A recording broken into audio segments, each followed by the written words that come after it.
Hello there, it's Alan from Hyperstream here. I hope you like my Christmassy jumper. Okay, so today I'm going to show you how to safely upgrade WordPress. Now, a lot of the times you can just go ahead and click on this Update Now button for WordPress. But the problem is, if you haven't made any backups, then if it goes wrong, then you could be in a little bit of trouble. Not a lot, but a little bit of trouble. So I'd always recommend that you make a backup. Now, I don't actually live by my own rules, and I don't hardly ever make backups. So this is what I would do.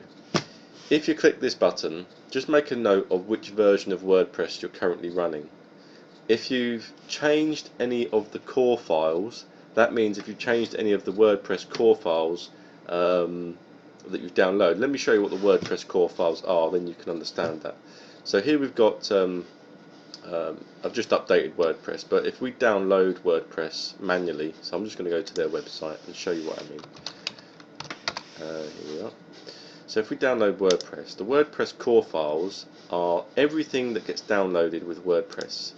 That's not quite true actually. The core files are exclude the themes folder and the plugins folder.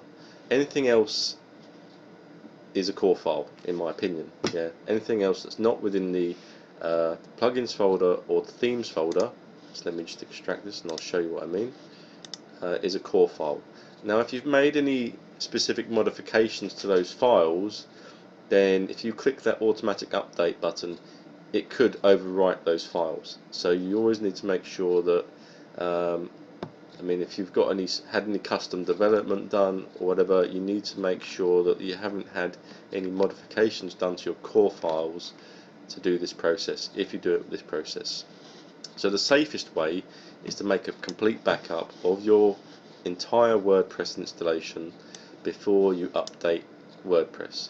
If you're 100% sure that you haven't made any modifications to the core files, so that's these files here, all of these ones pretty much, any of these files within these folders except WP content. So anything in WP content generally is fine. You know, those are your theme folders and plugins files, which will change, and you should make backups of those anyway, just in case.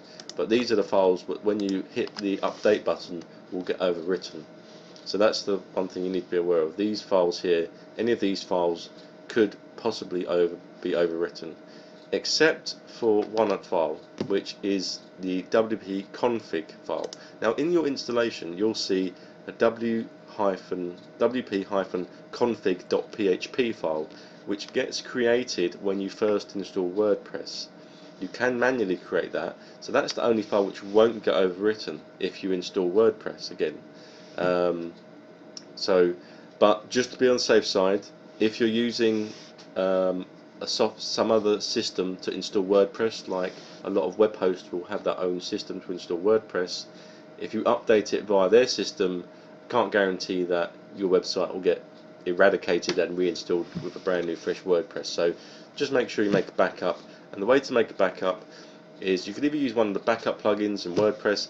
I suggest just do it a simple way and use your FTP software. I currently use WinZip, so log into your FTP program, download it, and make a backup. So here's my one. I want to back up my software here.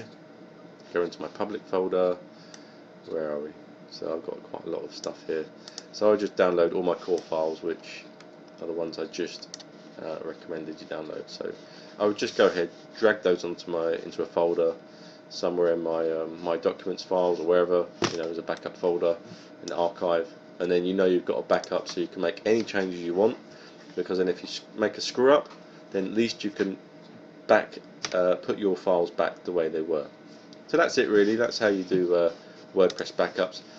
So 99% of the time it's absolutely fine to click that update button, but I always just make sure that have a backup. If you don't have a backup and something goes catastrophically wrong, it's not that difficult. What you can do is just revert back to the previous version.